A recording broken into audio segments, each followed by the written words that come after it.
మన ప్రభువును రక్షకుడు అయిన యేసుక్రీస్తు వారి అతి శ్రేష్టమైన దివ్యనామమున మీ అందరికీ ఉదయకాలము సర్వశుభములు సర్వదీవెనలు దేవదేవుడు అనుగ్రహించునుగాక.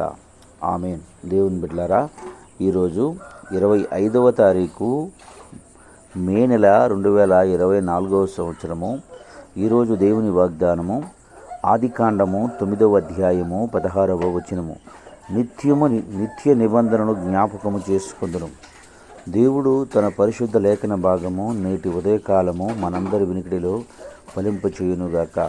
ఆమేన్. దేవుని బిడ్డలారా, దేవదేవుడు తెలియచేస్తున్నటువంటి మాట, నిత్య నిబంధనను జ్ఞాపకం చేసుకుందును.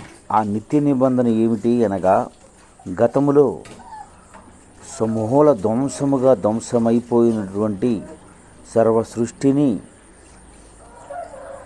ఇక ఎన్నడూను పాడు చేయును, ఇకెన్నడూను నాశనం చేయును. ఎందుకంటే నరుని యొక్క హృదయాలోచన బహుశెడ్డది. మీ మీద మీరు పాపం చేయక మానరు, మీరు తప్పు చేయక మానరు.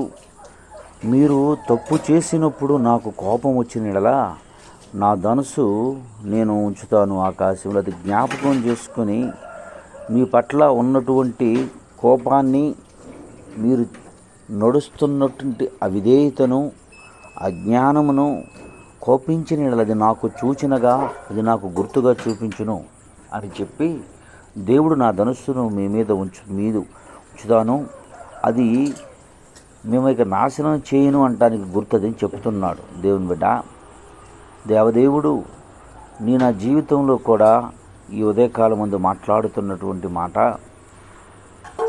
మీరు పాపం చెయ్యక మానరు, అతిక్రమంగా నడవక మానరు, అజ్ఞాన దిశలోకి వెళ్ళక మానరు, అవిధేయులుగా బ్రతకక మానరు. మీ ప్రవర్తన, మీ క్రియలు పూర్తిగా నాకు ఆయాసకరంగా ఉండక మానవు. అయితే నేను గతంలో చెప్పిన విధముగా మిమ్మల్ని నాశనము చేయక జ్ఞాపకం చేసుకుందును.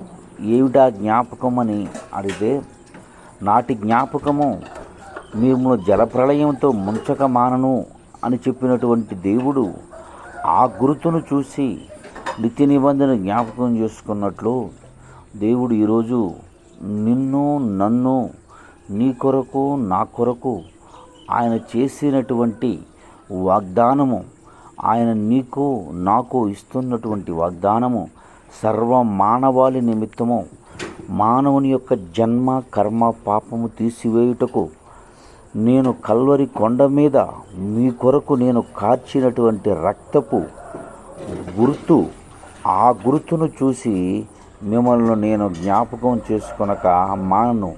నిత్యము నా నిబంధన మీతో స్థిరపరచుదును, నిత్యము నా నిబంధనను జ్ఞాపకం చేసుకుందని దేవదేవుడు తెలియజేస్తున్నాడు.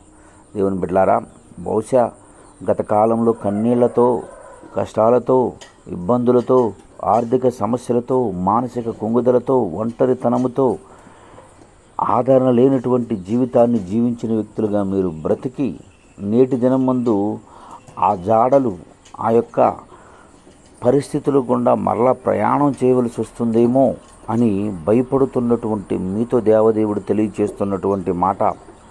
అప్పుడు దేవుడు జ్ఞాపకం చేసుకోలేదు.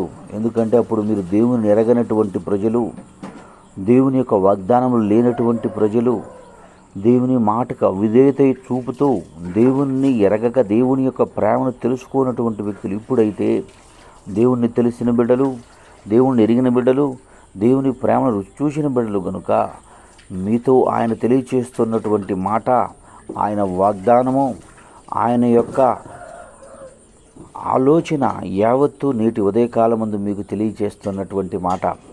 దేవుని బిడ్డ, ఆయన నిత్యము నిన్ను జ్ఞాపకంలో ఉన్నావు. నీవు చూడుము, నా అరచేతుల మీద నిన్ను చెక్కుకున్నానని దేవుని వాక్యం తెలియజేస్తుంది. మీ కొరకు నన్ను నేను గాయపరుచుకున్నానని దేవదేవుడు తెలియజేస్తున్నాడు. ఆయనను కొట్టుట ఆయనకు ఇష్టమాయనని యెషయా గ్రంథము 53వ అధ్యాయంలో ఉంది. మన వ్యసనములు ఆయనను భరించునని యెషయా గ్రంథం 53వ అధ్యాయంలో ఉన్నది. శ్రేష్టమైనటువంటి పాలు మనకు పంచిపెట్టుటకే ఆయన నలకగొట్టబడినది యెషయా గ్రంథంలో 53వ అధ్యాయంలో రాయబడి ఉంది. దేవుని బిడ్డ, ఇన్ని భరించినటువంటి వ్యక్తి నేను ఎలా మర్చిపోతాడో ఒకసారి జ్ఞాపకం చేసుకో. నేను ఈ జీవితంలో ఈ రోజున నీకు జరిగిపోయిన పాత పరిస్థితులు జ్ఞాపకం చేసుకుని కృంగిపోతూ బలహీనుడు అయిపోతూ జీవిస్తున్నటువంటి నీ జీవితంలో పాత విషయాలనే నీవు మర్చిపోలేనప్పుడు, గాయపరిచి గాయం చేసిన వారిని నువ్వు మర్చిపోలేనప్పుడు, తనను తానుగా గాయం చేసుకున్నాడు నీ కొరకు దేవుడు. నీ కొరకు తనను తానుగా గాయపరుచుకున్నటువంటి దేవుడు ఆయన నిబంధనను మర్చిపోడని విషయాన్ని జ్ఞాపకం చేసుకొనుచు, సహోదరుడా, ఆయన యందు విశ్వాసంతో ముందుకు కొనసాగి ఆయన చెబుతున్న ప్రతి మాట యందు విశ్వాసంతో ముందుకు నడిచే వ్యక్తివి అయితే నీతో నేర్చుకున్న నిత్య నిబంధనను జ్ఞాపకం చేసుకుని నీ జీవితం ఉన్నతమైన స్థితిలోనికి దేవుడు నిలబెట్టు కృప దేవదేవుడు అనుగ్రహించునుగాక. ఆమె. తండ్రి నీకు వందనాలు, స్తోత్రములయ్యా. నేటి ఉదయకాలం ముందు ఎందరు బిడ్డలు ఈ మాటలు వినుచున్నారు, వారందరి జీవితంలో ఆశీర్వాదం దయచేసి నడిపించమని యేసయ్య నామమున పెట్టి ప్రార్థన చేయుచున్నాను తండ్రి. ఆమేన్. తండ్రి అయిన దేవుని ప్రేమయు, కుమారుడైన యేసుక్రీస్తు వారి కృపయు, పరిశుద్ధాత్మ తండ్రి అన్యోన్య సహవాసం ఇప్పుడు ఎల్లప్పుడూ సన్నిధితో సదాకాలంతో నెంబడించి నడిపించునుగాక. ఆమేన్. God bless you. దేవదేవుడు మేము దీవించి ఆశీర్వదించునుగాక. ఆమేన్.